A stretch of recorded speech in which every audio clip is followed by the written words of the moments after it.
Naman tayo sa another episode ng ating vlogs, Badong Aratelis po. Pag-uusapan natin ngayon, ito po 'no,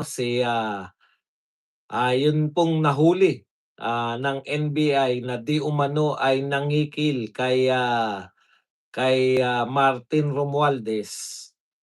Instant DDS. DDS na raw po at ito po ay pinapakalat mismo, ah, hindi naman direkta 'no, pero nagpakita na naman po. May picture daw kay Tatay Digong, grabe talaga 'tong gobyerno na 'to 'no. 'Pag may picture na okey. Ano po, may picture daw po kay Tatay Digong at kay VP Sara itong si Franco Mabanta na at kaya po ito ay DDS. Dami palang DDS, kaya pala hindi kayo mananalo. Lahat na lang na nagpa-picture mga DDS, ah, lahat. Nabalitaan din po namin, eto po may mga papeles, may mga balita po, sa mga network na ito po, ang totoo po niyan, eto po si Mabanta ay nagtrabaho bilang, social media, hindi ko alam kung anong tawag dun, ni BBM mismo. Kaya nakakatawa talaga 'to si Auntie Claire, instant po 'yan 'no. Pinagtataka ko naman po, alam niyo po ba, tuwing po bang may mahuhuli kayo tatanungin niyo kung siya ba binoto niya si Duterte? Ano pong koneksyon? Hindi po, 'di ba? Ano po koneksyon kung nangikil halimbawa po nangikil 'to si Mabanta, ano po koneksyon kung siya po ay, Duterte kung nangikil? Halimbawa po ako, gumawa ako ng krimen ngayon, si Badong ako, kilala po at least kilala ako na Duterte vlogger. 'Pag gumawa po ba ako ng krimen, meron po akong picture may video pa ako kay Tatay Digong, may picture pa ako kay Sara Duterte. 'Pag gumawa po ba ako ng krimen, anong koneksyon sa mga Duterte nun? Yun yung hindi ko na po maintindihan, 'no, talagang, may kasalanan na po yung tao kung meron mang krimen na nagawa, di kasuhan niyo, putya wag niyo na walang katuturan ng putya, maibintang lang sa Duterte. Tsaka bakit may picture kaagad? Antiklir, handang-handa ba yung tanong at handang-handa rin yung picture mo para isagot? Okey, Ping Lacson, ayan po, ayon po dito sa DCRH, Senator Marcoleta irerekomendang imbestigahan ni Ping Lacson. Ayon kay Ping Lacson pala, dahil sa 500 million allocables. Paiimbestigahan mo. May grabe talaga 'to si Lacson, 'di ba? Ah, Senator hindi pala, si Secretary John Vic Remulla aatras na sa pagtakbo, ayan. Mukhang tatakbo na lang po siya muli sa kanyang, lalawigang Cavite. Samantalang si Risa Ontiveros, tuloy pa rin sa pagtakbo. Wala pong panama, hindi po iniintindi ang, survey. Yan po mga pag-uusapan natin. Pero bago yan, kung bago ka pa lang dito sa ating channel, mag-subscribe ka na. Dahil ito lang ang tanging channel na may kinikilingan, may pinapanigan, una sa balita, huli sa impormasyon, kaya ano pang hinihintay nyo? Pindot na, okay?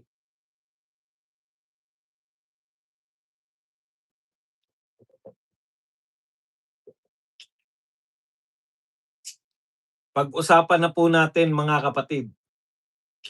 Ito po, yung balita po nito na sa pagkakahuli po nito ni Franco Mabanta. Anuhin lang po natin, basahin lang po natin mula po sa DCRH. Siguro naman na hindi fake news 'to. Idinetalye ng NBI ang pag-aresto kay Franco Mabanta, founder at CEO ng Peanut Gallery Media Network, at 4 na iba pa, matapos ang umano'y pangingikil kay dating House Speaker Martin Romualdez. Ayon sa NBI, dinampot sila sa isang entrapment operation sa Pasig City kagabi, kung saan dinala ng mga operatiba ang 75 million marked money bilang paunang bayad. Bahagi raw ito ng original na 350 million na hinihingi ng grupo ni Mabanta na kalaunan na ibaba sa 300 million. 4 na bagsakan umano ang demand na hatiin sa tig 75 million. Nag-ugat ang operasyon sa sumbong ng kampo ni Romualdez sa extortion na nagsimula pa umano noong 2025 pero nabuhay nakalipas na 2 linggo. Sabi pa ng Bureau, nagpadala ng teaser ng video ang grupo kay Romualdez upang ipang-blackmail at nagbantang ilalabas ang part 1 nito kung hindi ibibigay ang pera. Kasadong isalang sa inquest proceeding sa mga suspect ngayong araw. Yan po ay pagbabalita via Jassel Recaport ng DCRH News. Alam niyo mga kapatid, no? Kung totoo po yan na nahuli po yan si Mabanta dahil po sa tangkang extortion, patutunayan po na NBI yan, kakasuhan, makukulong. Hindi ko alam kung bailable yung extortion na 300 million, pero ang laki po ng pera, 300 million, eh. Mukhang malabo po na maging makapag-bail po yan. Sa laki, hindi ko po alam kung yung extortion, kasi po yung 50 million plunder, ah, non-bailable na yun, eh. Hindi po natin alam kung bailable o anyways, sinagot na rin po yan ng Peanut Gallery, no? Ito pong Peanut Gallery, ito po yung pinamumunuan, yung PGMN o Peanut Gallery Media Network. Okay, ito po ang kanilang sagot. There was no extortion, there was zero threats from us. That's all BS. The evidence provided showed one side of the story. We committed no crime and we can prove it. Yan po. Romualdez did this. Romualdez did this to silence us. Why? Because the timing of the release of our expose would leave him in a desperate situation, particularly with his vast current troubles with the ombudsman hanging over his head. Okay, so sumagot po sila na ito po ay tanim. Kumbaga, tinataniman lang po ng kaso itong si Franco Mabanta. Okay? So ano po ang take naman diyan ni Malacanang, 'di ba? Kataka-taka po kasi kilala po ng mga reporter na 'to si Mabanta na tauhan po ni BBM. Kaya po eto po yung tinanong nila rito kay Auntie Claire. Pakinggan lang po natin, kung papaano po 'to si Auntie Claire. Papaano niya po. Actually, eto pong mic, props ko lang po 'to. Eto talaga, eto talaga yung mic ko kaya lang nangangawit na.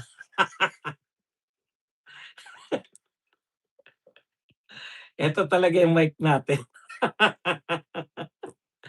Para lang hindi ko nahawakan. Eto po, pakinggan po natin si Auntie Claire. May reaction po ang palasyo dun sa pagkakaaresto kay Franco Mabanta, PGMN founder, kaugnay dito po sa extortion case sa dating speaker. Ang nais naman po ng Pangulo sa lahat ng pagkakataon, managot ang dapat na managot. Kung meron po silang dapat na panagutan, kung meron po silang ginawang krimen, dapat lamang po nilang itong panagutan. Pero definitely, kailangan po ng due process sa lahat ng bagay. Follow up po, kilala po ba siya kilala po ba siya ng Pangulo dahil sinasabing may papel daw tong si Mabanta dun sa online political campaigns noon na sumusuporta kay Pangulong Marcos? Ah, hindi po siya kaibigan ng Pangulo, pero siguro mas nanaisip ko po kung ito po ang inyong itatanong dahil ito po ay mismong pinost ni Franco Mabanta. Baka ito po ang itanong niyo kung ano po ang relasyon niya sa mga Duterte. Ayan po. Ay, hindi pala 'tong mic natin, eto pala. Ayan po, pinapakita po.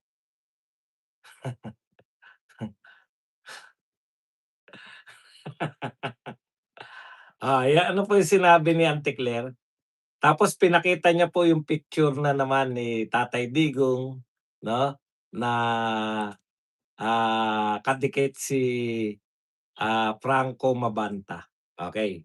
So, ang gusto pong sabihin ni Auntie Claire, kahit hindi niya po sinasabi, ang gusto niya pong ipahiwatig na si Mabanta po ay walang kaugnayan kay BBM, pero may kaugnayan po kay, Tatay Digong dahil may picture.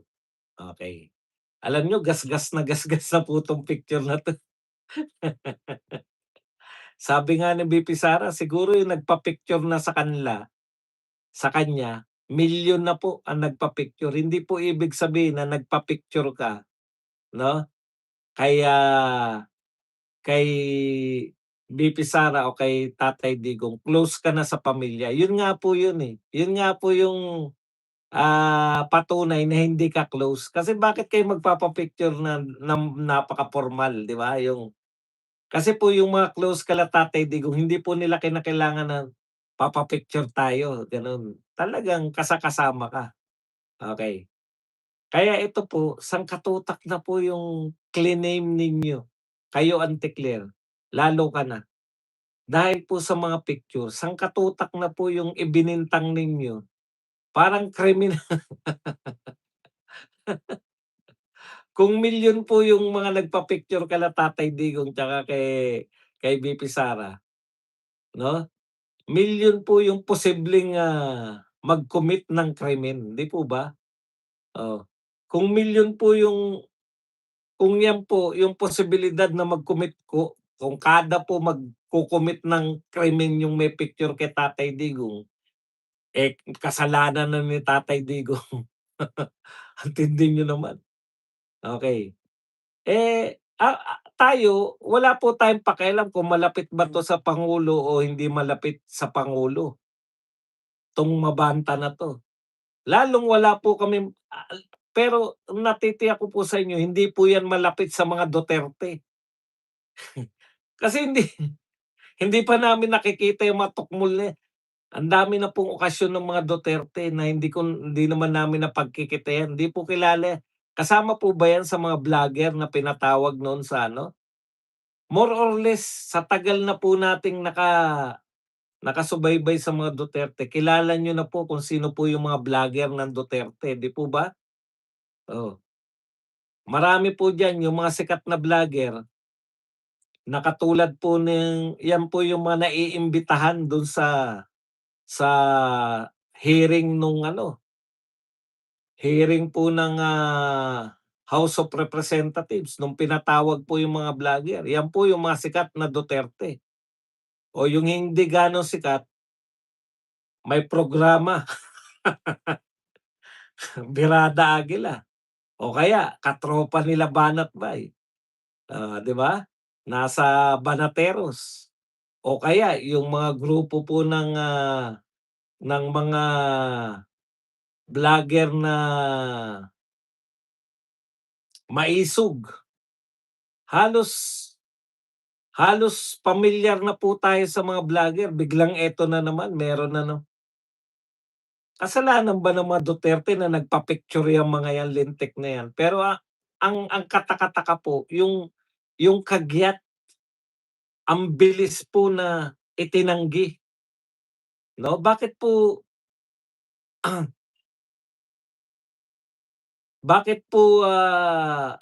itatanggi agad? Samantalang may ugnayan pala talaga 'to kay BBM. Alam niyo po yung pagtanggi ni Auntie Claire, mas naging kahina-hinala po, eh. Oh, bakit po? Puwede mo naman sabihin na dating tauhan yan ni BBM. yang si Mabanta na umalis na nung kung kailan siya umalis, puwede po yun sabihin. Pero yung itinanggi mo na hindi yan kaibigan, sabay Claire, milyon ang makakapaglabas na may picture sila kay Tatay Digong at kay VP Sara. Tanong ko sa'yo, ilang milyon naman yung makikita mong may video na yumayakap kay BBM? Si BBM po, hindi po yan kasing lapit ng mga tao sa mga Duterte. Hindi po yan mahilig magpa-picture, magpa-selfie sa mga tao. Ayan, nakita ko yung video ni Mabanta, eh. Nakita ko yung video niya, yumakap siya sa pangulo, eh. Para mo po mayakap yung pangulo, aba, kung si Duterte po niyakap mo, okey pa, parang hindi pa rin masasabi na very close ka kasi ang dami pong mga OFW natin na kung gusto mo yumakap kay Tatay Digong. Pero kay BBM po na hindi po hindi po malapit sa tao, medyo may madederehin. Sa madaling salita, madederehin sa mga pangkaraniwang tao. O ilan pong milyon na nakayakap sa video ni BBM. Video po yun, hindi po yun picture. Tapos meron pa po, nag-celebrate pa pala yan ng birthday sa bahay ni BBM sa Forbes Park. O tapos sasabihin niyo wala wala lang. Buti pa sabihin mo dating tauhan yan. Ngayon, tamang hinala tuloy kami. Ano ba yung itatanggi nito ni Auntie Claire? Bakit bigla niyang, parang pinagtatabuyan 'tong, Franco Mabanta? Ako wala akong pakialam diyan. Kahit po sikat na vlogger pa 'yan, kahit pa-vlogger pa 'yan ng Duterte, wala kaming pakialam kung kayo po ay nagkasala. Kahit ba-vlogger kayo, 'di panagutan niyo. Bakit niyo idadamay yung pamilyang Duterte sa kasalanan niyo? Dalawa hinala ko diyan kung bakit, eh. Gustong iugnay na naman yung tangkang extortion, sasabihin na naman nila, yang extortion money na yan dadalhin na naman sa mga Duterte yan, 'di ba? O bintang na naman. O isa pa, 'pag naglabas ito, 'di ba may video raw, yan yung video po yung extortion, eh, 'di ba? O, eh, kung yung video na yun ilabas at naroon si BBM, oh, o dinadawit si BBM, ang dali naman palang sabihin na, eh, Duterte kasi ang mga yan, eh. Wala talagang magawang magaling yang mga yan kundi manira kay BBM, eh. Ako po personally, natitiyak ko po sa inyo na hindi Duterte ang PGMA na yan.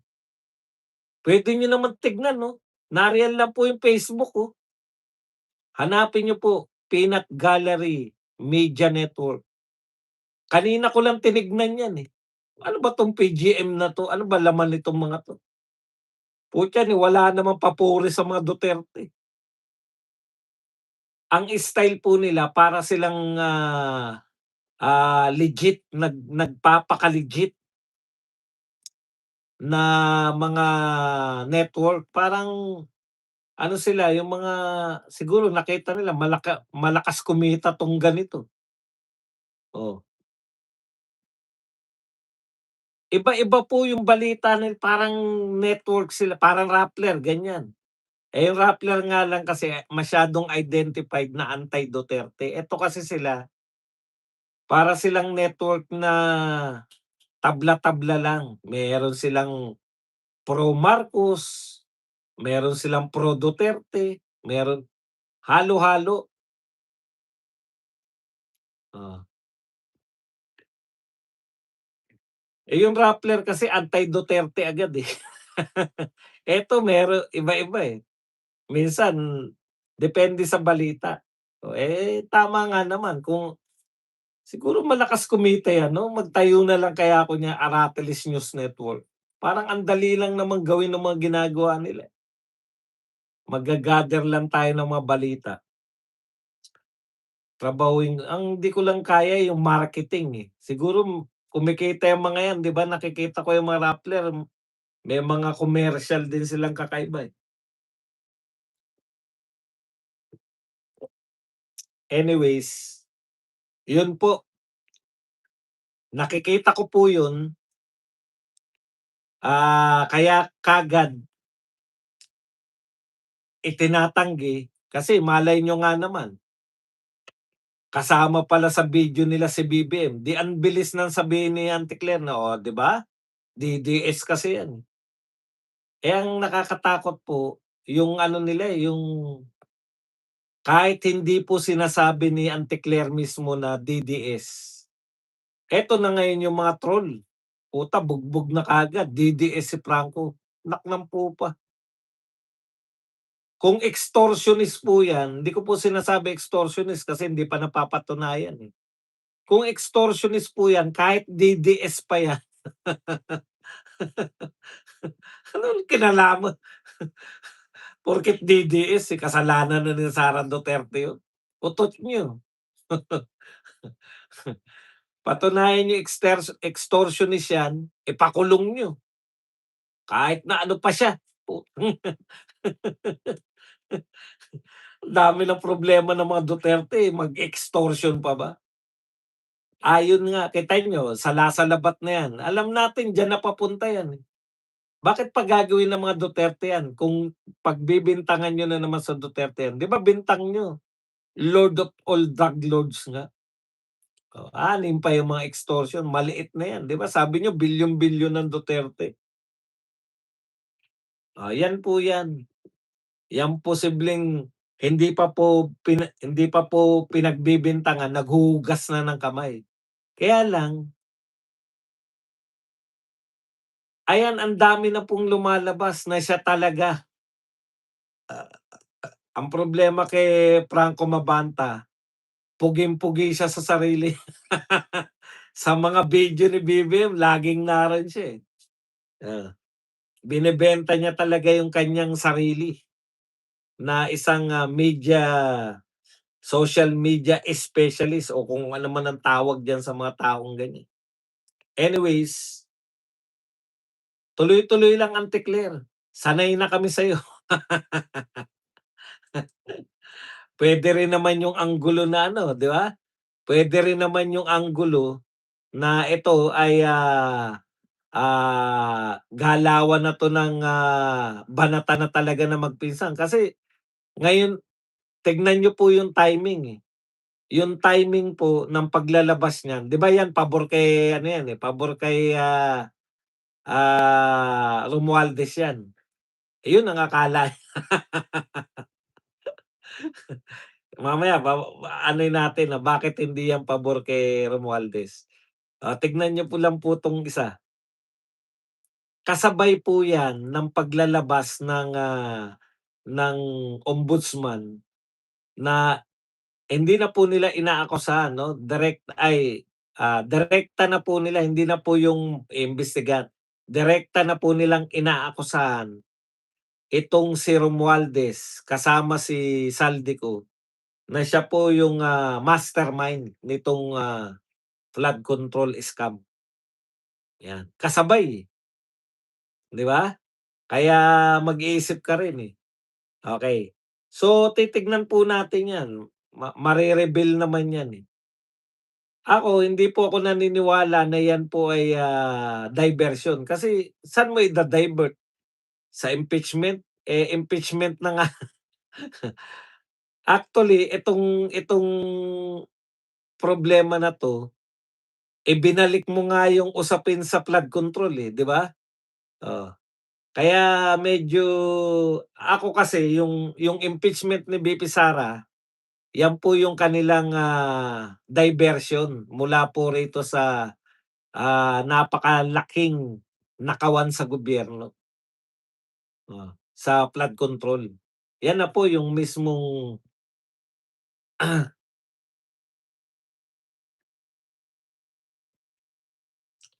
bakit niyo naman ano ba sinabi niya na hinide niyo? Wala na tayong laruan, eh.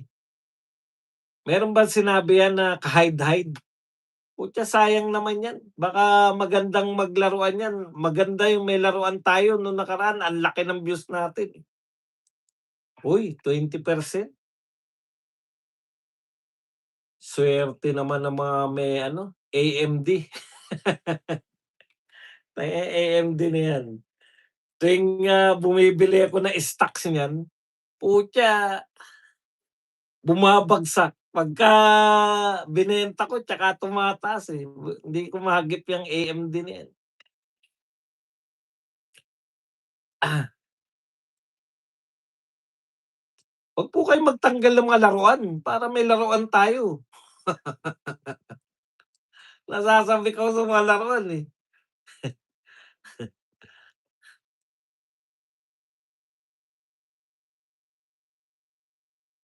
Mm.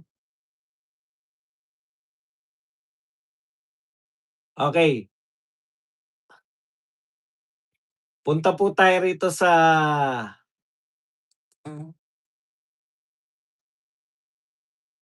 detalye o sa iba pang balita. Tsaka na natin yung yung mga pambata na hindi ako nagaganda sa labanan ni Libiste tsaka ni Recto eh. Parang walang katuturan.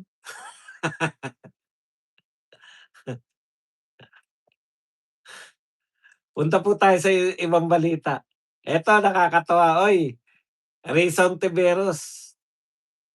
Kasi sabi ni Rizal Ontiveros, tuloy lang daw siya. Kasi yang survey naman hindi yan na nagpapanalo, 'di ba? Okay, hindi yan yung nagpapanalo sa eleksyon, sabi ni Rizal Ontiveros.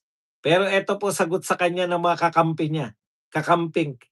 I admire you, Senator Risa, but please wake up. You're not winnable. Class C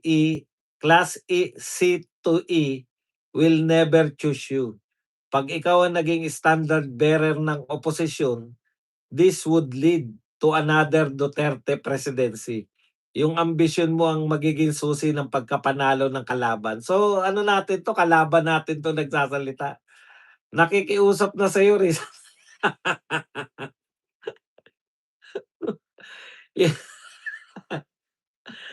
Hindi, minsan naawa ko, minsan natatawa ko rito kay Rizal Ontiveros eh. Very willing siya, 'di ba? Talagang laban na laban siya eh. Gustong-gusto niyang tumakbo eh. Maawa ka naman, nakikiusap na sa'yo yung mga kakampi mo. Sabi, I admire you. Oh.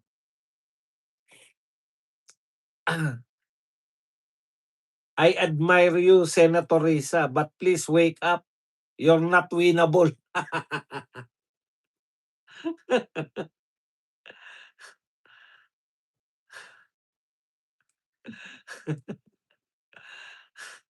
Ito po ang sinabi po ni John Vic Remulla sa kanya pong pagtakbo. I know what to do. I know how to fix this country, but I don't think the country is ready for me. Ayan. So dahil po siya ay nakatanggap na tumataginting na 1% sa survey ng Pulse Asia. Yung Pulse Asia po kasi kinikilala ni yung mga Octa-Arts na survey na yan, alam po ng lahat na bolahan lang yan. Pero yung Pulse Asia, siniseryoso po nila yan. So dahil po si John Vic Remulla po ay totoong politiko na marunong magbasa ng sitwasyon, sabi niya tatakbo na lang uli siya sa Cavite. Mukhang lamang na po ang pagtakbo ni Remulla sa Cavite na lang ulit. Kasi nga 1% eh. Ano ano na maaasahan mo sa 1%, 'di ba? Okay. So malamang Cavite na lang daw ang takbuhan niya. Oo. Anong sabi niya? Alam niya sana raw ang gagawin sa bansa. Hmm.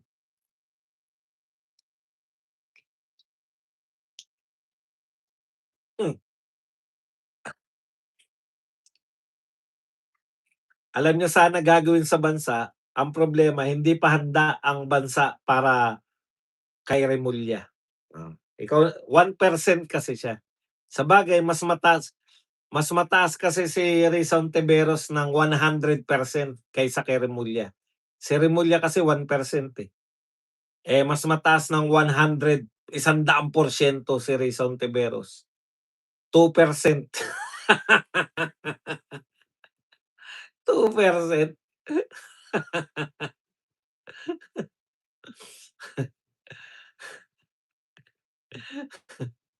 Tirahin niyo na lang yung mga pumapasok, wag niyo na ilabas. Bakbakan niyo na lang. Okey. Sana Risa, eto na naman nagpapakalat naman ng tsismis 'to si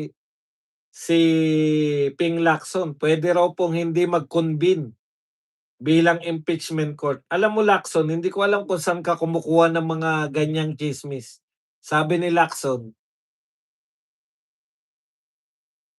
kapag may motion na 'wag i-convene sa botohan, mauuwi yun. Hindi naman one-man court eh. It's a 24-member court, so majority pa rin ang magro-rule. Di ko po alam kung ano po yung gustong palabasin ni Lacson na gusto mo ba manggalit ng mga tao? Gusto mo bang galitin yung mga dilawan kakamping? Konti lang sila. Kung hindi kayo magko-convene bilang korte, bahala kayo. Yari kayo sa Supreme Court. Hindi po kami natatakot. Yung mga Duterte po, naniniwala po kami na walang ebidensya laban kay BP Sara. Kahit isa-isahin natin, si Madriaga po ang kanilang main testigo diyan sa confidential fund. Talo na. Si Madriaga po ang magpapatunay na ninenok ni BP Sara yung confidential fund. Puwede na pong questionin si Madriaga. Yun pong hindi kino-question si Madriaga, kusa pong napapatunayan na sinungaling, eh. Ah, 'Di po ba? Ang dami pong napatunayan na pagsisinungaling, eh. Kaya hindi po takot yung mga Duterte supporters, hindi po takot si Sara Duterte sa impeachment niyo sa Senado. Huwag ka pong gumawa ng usap na puwedeng pagbotohan 'yan. Pagbobotohan niyo kung tatanggapin niyo yung impeachment o hindi. Hindi naman po totoo 'yan. Wala pa po kahit po ayaw niyo magko-convene kayo bilang korte. 'Pag nariyan na po, so far ang balita 180 na raw. Oh, hindi po raw bababa sa 180 yung handang pumirma dito po sa impeachment. Ang tanong, bakit bumaba? Nung nakaraan 200 plus kayo. Isa lang po ibig sabihin niyan, mataas sila nung bago mag-hearing. Nung nag-hearing, puta wala pala tayong Hindi ko alam kung ilan sila nung pakitignan niyo nga po kung ilan po yung pumirma nung nakaraang taon. Ganito po ang nangyari, walang hearing nung nakaraang taon, akala nila may ebidensya sila, eh. Sabi ni De Lima, wala namang pinag-iba yung ano natin kinakaso nung nakaraang taon. Nag-hearing, narinig ng mga congressman. Sabi ng mga congressman, puta wala pala tayong ebidensya. Yari tayo kay BP Sara. Hindi na ako boboto diyan. Kaya po nabawasan. Oo. Akala niyo nakatulong kayo? Nung na-realize na ibang congressman na walang ebidensya, hindi na sila pipirma kaya hindi kayo umabot ng 200. Kaya sila naggagapang, kasi nakakahiya po. Nung walang hearing, 200 plus. Ibig sabihin, umasa lang sila sa biyaya. Eto may hearing. Hindi naman aamin yan na umaasa sa biyaya, 'di ba? Ibig sabihin na-realize nila, si Madriaga pala ang testigo natin tsaka si Trillanes, yari tayo. absuelto si VP Sara tapos makikita ni VP Sara na tayo ay bumoto. 'Wag na tayong bumoto.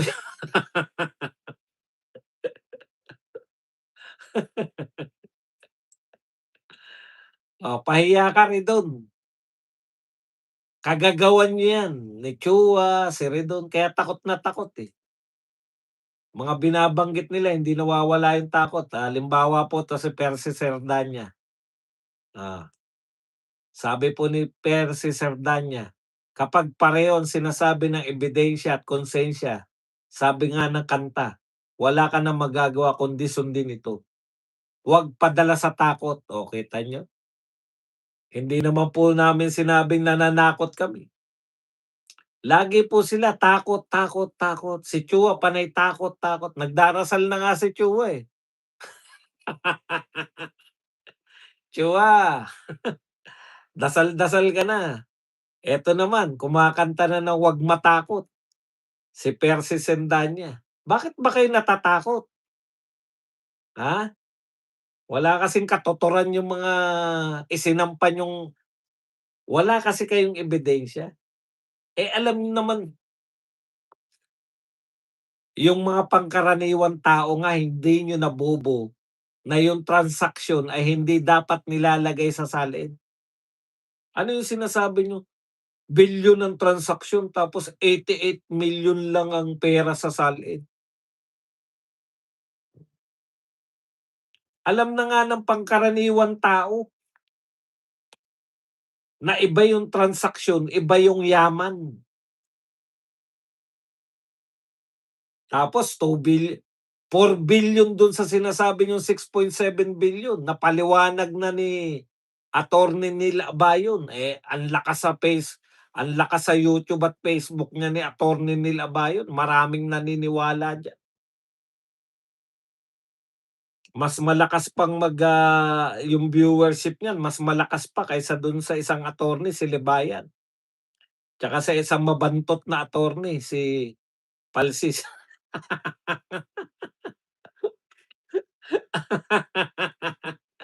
Palsis, ang lakas mo maghamon ng debate. Gusto na sana kitang hamunin, eh, kaya lang alam ko namang hindi ka papatol sa'kin.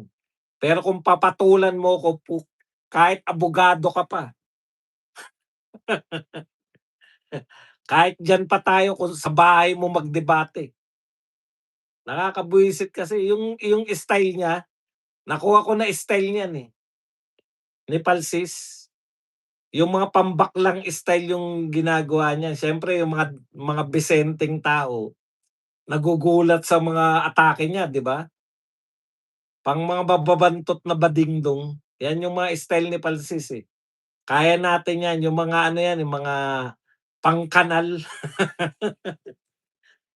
durog ka sa aming mga maglulupa. Palsis, akala mo urungan kita? Ganyan lang paraan ng pagdedebate mo. Call ako diyan. Siyempre hindi mo ko papatulan dahil wala akong pangalan, eh, pero subukan mong patulan ako, durog-durog ka sa'kin. Basta ang, debate natin strictly sa boxing lang.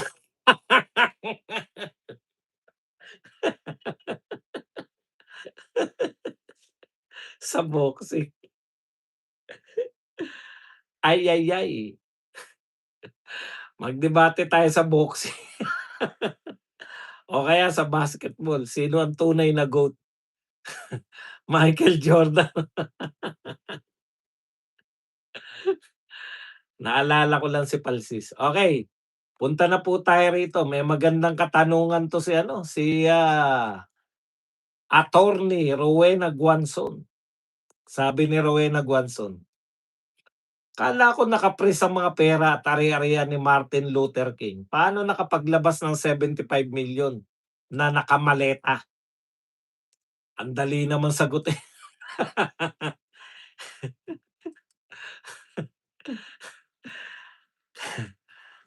Okay, hindi ko po alam ang full picture sa extortion daw dahil mamaya pa ang press ko ng NBI at di pa nakapagsasalita ang abogado ni Franco. Nagkaprograma ako sa PGMN. Meron palang programa 'to si ano, si Rowena Guanzon.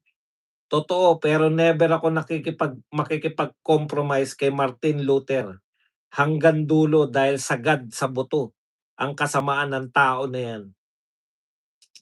Na sa tuwing may malakas na bagyo, tataas naman ang tubig dahil ghost nga ang flood control project na sana ay poprotekta sa taong bayan. Sa baha ay maraming buhay ang nawala. Yan. Lacson, makinig ka. Si Lacson pa rin. Sobrang dami ng pera pero kulang pa rin. Mga alagang hayop ang namatay dahil sa kasakman nila sa salapi. Ari-arian na pinaghirapan ng ordinaryong Pilipino ang nasira. Ah, tanong lang niya pala yun. Alam naman po natin, madam, kung bakit po saan po galing yung pera. Yung maleta po hindi po kasama sa nape-press yan. Ang nape-press lang po yung mga pera sa bangko. Kaya nga sila sa maleta eh. Imaginin po niyo yun. Tapos sasabihin ninyo, si BP Sara magnanakaw. Wala nga maleta kayong binintang. Wala rin Forbes Park na bahay. Wala rin pong luxury cars. Wala rin pong jet and helicopter. Paano naging magnanakaw si BP Sara? Yan po ang katangian ng mga magnanakaw. May jet helicopter, Forbes Park Mansion, luxury cars. At siyempre, pinadalhan ng maleta. Imagine niyo po, bakit wala pong bumibira? Eto lang po napag-usapan natin yung mga umatras. Napag-uusapan din natin ngayon. Alam niyo meron na ikaw Lenny at ikaw Rap, Lenlen at Rap, pareho kayo. Meron na kayong tendency na magsabi na hindi kayo tatakbo tapos sabay pag malapit na tatakbo kayo. Sinearch ko yan eh. Sabi ni Rap nung tumakbo siya sa Senado, hindi raw siya tatakbo sa Senado. O tapos nag-file ng candidacy, nanalo. Si Lenlen din po, nagsabi po nung 2022, hindi raw siya tatakbo. Kaya excited nga si Yorme. Uy, hindi tatakbo si Lenlen. Puta, chance ko na 'to. Yung pala tumakbo. Galit na galit si Yorme diyan, 'di ba? Dahil, nanloko. O ngayon, tatakbo yang mga yan, naku maniwala kayo. Eto lang po ang tanong natin sa mga yan.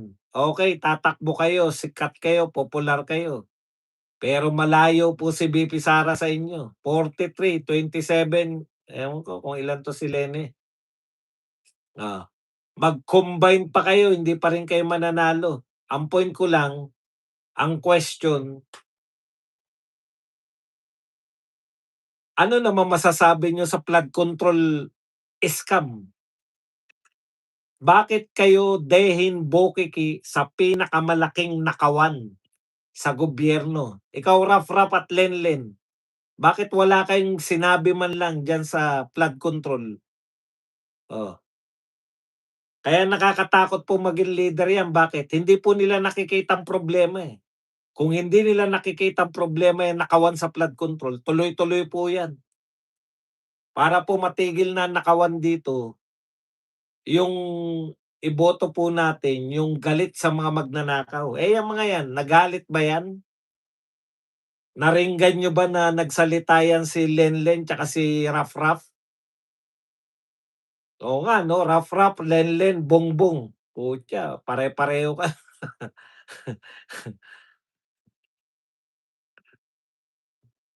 Nakita nyo ba yan na nagalit, nagpahayag, na susugpuin nila yung flood control? Wala. Ngayon pa lang yan, hindi pa sila tumatakbo. Salitaan pa lang, ayaw na magsalita eh. Okay. Punta po tayo rito sa eto tinira ko talaga 'to eh. Hindi meron pa isa. Sumagot po 'to si Laila de Lima. Sabi ni BP Sara, I think it's unfair dahil hindi naman sila yung family members, hindi naman po sila president, vice president at hindi rin naman sila ini-impeach.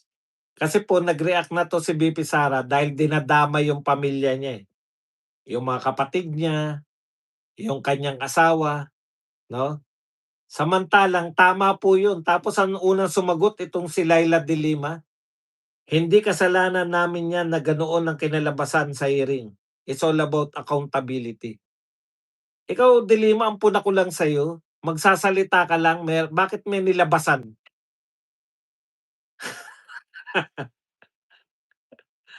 Hindi kasalanan namin yan na ganoon ang nilabasan. Bakit, nilabasan kaagad? Alam mo de Lima, kinasuhan ka nun, malaswa pa hindi ka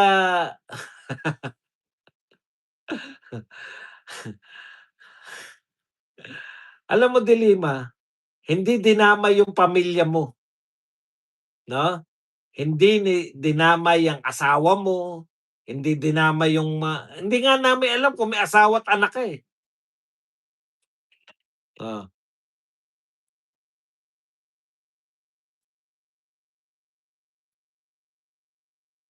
lahat kayo diyan, tsuwa, lahat ng binabanata namin, dinamay ba namin yung asawa at anak niyo? Oh, ikaw tabingi, sabagay malamang wala kang asawa. Shell joke 'no?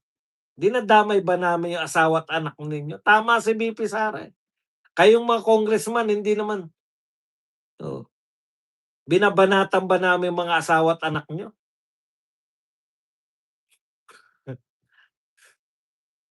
Tapos, hindi kasalanan namin 'yan na gano'n ang kinalabasan.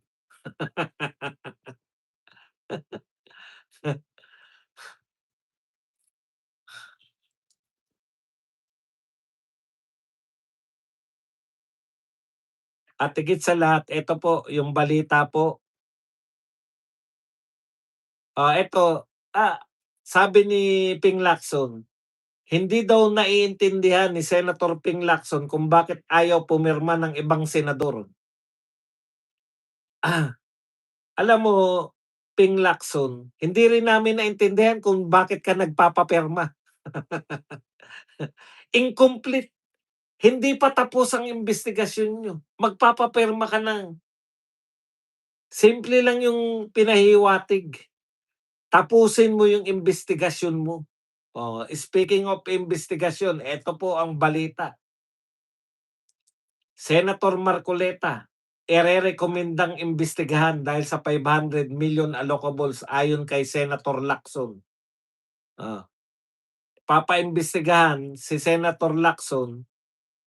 Ayan, kasama si Senator Rodante Marcoleta sa irerekomendang imbestigahan ng Senate Blue Ribbon Committee kaugnay ng umano'y budget insertion at kickback sa mga flood control projects ayon kay Senate Pro Tempore Panfilo Lacson. Alam mo Lacson, mabuti nga imbestigahan mo si Marcoleta. Pero sa press con niya po, hindi naman sinasabi niya ganito, hindi ko naman sinasabi na yung allocables ay sabi ni Lacson, hindi ko naman sinasabi na yung allocables ay illegal. Pero kaya namin imbestigahan dahil baka meron sa pinuntahan ng allocables, may allocables daw kasi si Marcoleta na 500 million. O baka daw yung pinuntahan nun ay mga ghost project o kung ano man. Eto lang ang tanong ko sa'yo, Lacson. Tirang pikon yan, eh. Hindi mo kayang makipagdebate. Totohanan na tayo. Kitang-kita po ng mamamayang Pilipino. Hindi mo kayang debatihin si Marcoleta. Ngayon, gagawa ka ng paraan, iimbestigahan mo siya. Ay ano 'to, dito DCRH. Puta tagapagmulat. Teka, teka. Teka lang muna, ba baka fake news 'to, dito tayo sa mga hindi sino ba yung tagapagmulat na yan? Teka, bura-bura. Teka,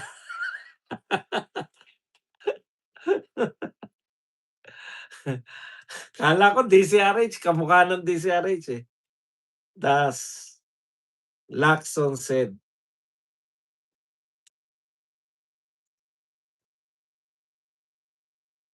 mm,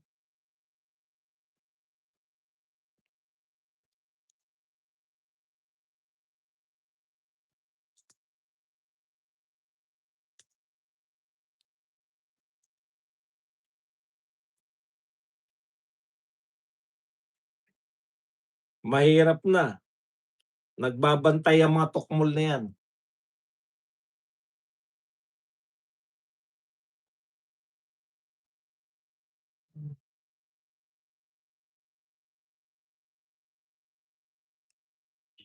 Okey, dito tayo sa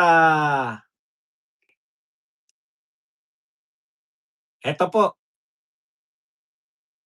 Inquirer.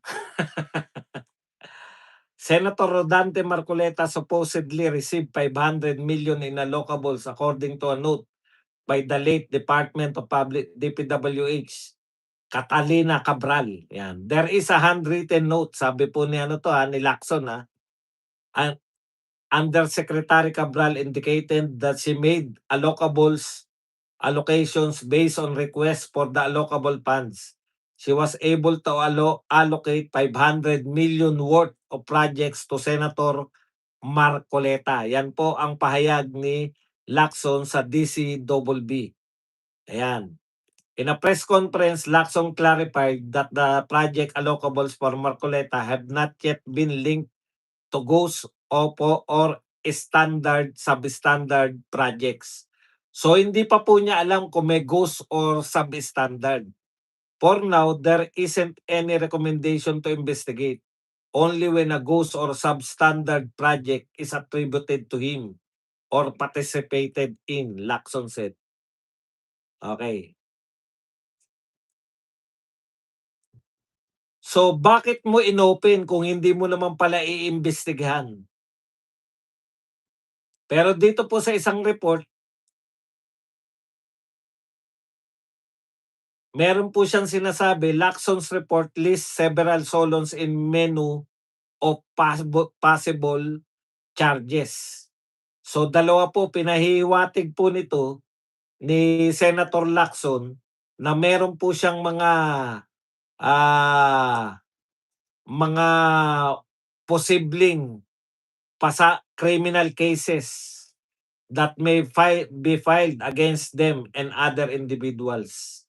Okay, 3 incumbent senators. Ayan po. So, magkakasunod po niyan sinabi yan, eh. Kaya eto sigurong, isa na 'to nagmarunong. Akala ko DCRH, eh.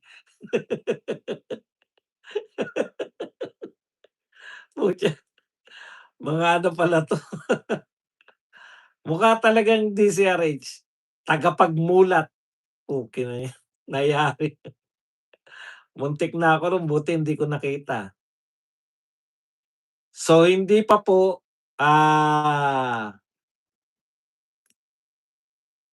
kasama si Senator Marcoleta sa irerekomendang imbestigahan. So, wala pa pong sinabi na na kanila yang iimbestigahan si Senator Marcoleta. Pero ipinahayag niya po, chinichismis na niya na merong allocables si Senator Marcoleta. Bakit mo pinalulutang na according kay Cabral ay mayroong allocable si Marcoleta? Yari ka na naman kay Marcoleta. Chinichismis mo na naman. Yan ang buo, ayan. Okay. So sa madaling salita mga kapatid, pinalulutang niya lang na si Marcoleta daw sa handwritten notes. Tignan niyo kung marunong din, eh. Parang sa kanya, ganito po ginagawa ng mga 'to, eh. ang ginagawa nila, magpapalutang ng ideya, bahala na yung mga trolls magpuno. O katulad ngayon, pinalulutang niya. Meron daw handwritten note si Cabral na may 500 million allocables itong si Marcoleta. Pero, meron siyang pero, hindi niya sinasabi na masama ito. Yung mga trolls na magsasabi. Kaya tignan niyo po yung mga trolls babanatan niya. Kayo yung ano kayo yung nagbibigay ng ideya sa mga trolls. Hindi mo nga sinasabi na may yung 500 million allocables pero sinabi mo na may 500 million allocables. Yan yung problema, nagpapalutang ka ng ideya tapos hindi mo itutuloy yung banat mo kay Marcoleta. Huwag kang mag-alala, bukas sasagot yan si Marcoleta. Kaya ngayon yung mga troll, umuulan na ngayon na si Marcoleta ay nagnakaw. Pagdating sa troll niyan, tignan nyo, galing kay Lacson. Kay Lacson, ang sasabihin lang ni Lacson, meron siyang handwritten note na nakita kay Cabral na nagbigay ng 500 million allocables kay Marcoleta. Pagdating ngayon sa mga trolls, magnanakaw na si Marcoleta. Kaya dapat sinasagot natin 'to. Bakit mo pinalulutang na may 500 million allocables? Inimbestigahan mo ba kung merong yung allocables na yun na nakarating talagang kay Marcoleta? Kasi patay na si Cabral, eh. Ang pangit po, 'di ba? Ang pangit na, yan yung magiging legacy mo na yung kung sino pa po yung senador na gustong-gustong imbestigahan itong, flood control, siya pa yung paiimbestigahan mo o balak mong paimbestigahan o pinalulutang mo na mayroong 500 million. Hindi niya naman sinabing imbestigahan niya, eh. Yun lang yung nagsabi yung trolls. Ganyan na po lalabas yan kasi ikaw nagpalutang, eh. Ano po yung sinabi niya? Ito yung sinabi niya, dito po sa Inquirer. Ang sabi po ni Lacson dito sa Inquirer, para po malinaw tayo, mahirap na. Puta, matatalas mga tenga ng mga hinayupak na yan. May mga nagbabantay sa mga sinasabi namin.